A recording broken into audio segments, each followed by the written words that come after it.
everyone, and welcome back to Lucky Loaders 15, where I'll be giving you three selections for tomorrow's horse racing action. Before we get into that, I just want to reflect on how our tips performed on Boxing Day. A little bit of a mixed bag. We had a few seconds, but we did have a winner at Wetherby in the Roland Merrick Chase into overdrive. I thought James Hamilton gave him an excellent ride from the front, and he put up a really game performance to get his head in front. Advertised at 11-2, so if you backed him at that price at the advertised stakes, you would have just been up slightly with our tips on Boxing Day. But like I said, it was a little bit disappointing away from that. We had a few seconds, the likes of Goshen, looked fabulous. They both came second. So yeah, a little bit of a mixed bag overall. If you follow me on the on Twitter as well, I put up a few selections today. Had some again mixed bag results. We had four each ways at some fair prices, but just kept hitting the crossbar on a few occasions. But fingers crossed we can have a better day tomorrow. And like I said, I've got three tips for tomorrow's racing, and it's Leopardstown we go for my first tip of the day, where we're going to go with my Longshot, which runs in the Savills Chase. It's the 220 at Leopardstown, and I'm going to take a chance here on Franco Deport for Danny and Willie Mullins, currently available at 11-2 at the time recording. I'm going to recommend a 0.5 each way selection here. Now, Plutard is the current favourite for the race, but I just think he's hard to trust at the prices. He's currently, like I say, 6-4. He flopped last time out at Haydock. Obviously, you probably have to forgive him that run, but do I want to be getting stuck into him at that price? Probably not. You have to respect him. Cheltenham Gold Cup winner, good record round here as well over the years. But I just think that he's a horse that I'd rather take on at the prices. And I just thought the horses that were running in behind weren't that good.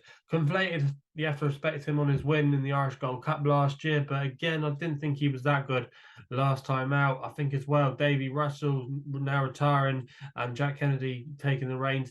It's not maybe be necessarily negative, but I know he wasn't the most straightforward of horses, and that would be a slight concern there. I'm just looking at the others on the list. Kenboy, I just think away from a Plutard, the others maybe aren't really that good, and sometimes we do get some surprises in these kind of races, especially over in Ireland when Conflated won, beating similar kind of field. He was a 50-1 shot. So I do think there could be an upset here. And if there had to be one, I think Franco Deport, the case can be made for him at 33-1. You know, he's won at this meeting before a couple of years ago over 2 miles when he won the Grade 1 novice chase on the card there. But ever since then, he's kind of seemed to have put his hat into the ring in a few decent staying races. He finished second in the Thyestes last year. He finished fourth in another good competitive handicap. His last couple of efforts at Auteuil were maybe disappointing, but I just think the rain that's come in the last 24 hours or so at Leopardstown would really probably help his chances. He does like getting his toe in the ground. Like I say, when he finished second in the Thyestes, that was pretty testing attritional conditions. And I just think tomorrow he could go well. He's got less mileage on the clock. He's a younger horse. Willie Mullins' team are going pretty well at the moment. Obviously, 6 winners today at Leopardstown. We've seen it before with Willie Mullins that his third string can sometimes bring a surprise. And Franco Deport, like I say, he's got good form at the track. He's a big price. He's a younger horse. I think he could have a little bit more to offer in these kind of races. And when you've got horses at the top of the betting that are a little bit in and out, hard to come in from a certain angle with a 6-4 favourite after a pull-up appearance last time out, you've got to be taking him on, in my opinion. I just think Franco Deport at 33-1 does represent a little bit of value there. We then go to my nap, which runs in the 235 at Leicester with a horse called Zambezi Fix. I'm going to recommend a 1 point each way selection here at 16-1.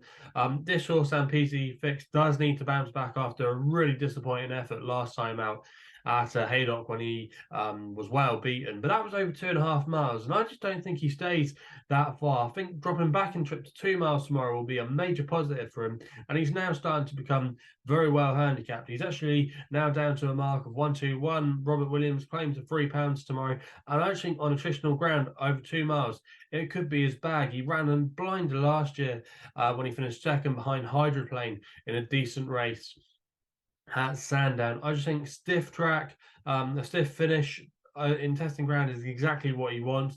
I think the cheap pieces as well could just light him up a little bit as well. could make him be a little bit more enthusiastic. And if they can eke out a little bit more improvement, I think 16-1 on some of his form last season is a too big a price. No excuses now. He's had a couple of runs under his belt, a fair mark. I just think this wasn't the most strongest of races, and on some of his earlier form, I think he could be well treated. And like I say, I just think the track could play in his hands, the conditions.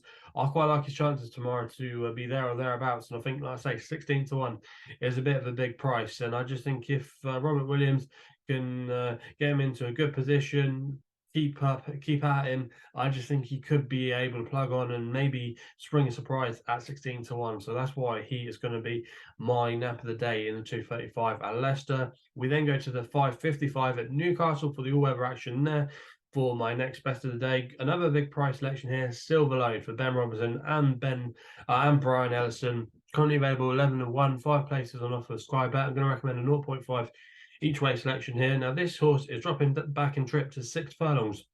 It's the first time he's actually tackled sprint, and he's been running over 7 furlongs a mile. I just think that hasn't been his gravy. He was running last time at Wolverhampton, where he made the running on that occasion. He was quite keen, and they decided to ride forward with him, but he just got found out in the closing stages. I just don't think he stays by a mile. He's by Gutarthan, who's a really good sprint. Sire was a good sprinter himself over six furlongs, and even if you look at the pedigree on the dam side, plenty of speed in this one. I just think they've been running him over the wrong trip, and he's been crying out for this kind of trip. I think, 6 furlongs should be no problem tomorrow on the stiff track. He was dropped down to a mark of 58. I think that's well within his range. And for me, I think there's a few things in his favour tomorrow. Good draw as well. So hopefully the fast pace will make him just set a little bit better. We know he's got the stamina to last a bit further. And I think he should be there or thereabouts at the end of the business, in the end of the business end of things, I should say. So for me, Silverlode at 11-1, I think he's not a bad price there at all. And I think he'll be there or thereabouts tomorrow. So he's going to be my last selection of the day. So let me know in the comments box below how you've been getting on over the Christmas period. Let me know as well what you fancy tomorrow. If you're enjoying these videos as well, remember to hit the thumbs up button, subscribe here to the YouTube channel at LuckyLoaders15. Please remember to gamble responsibly. You can follow me on the old socials as well, where I'm available on Twitter and Insta at LuckyLoader15. And we'll be seeing you again soon.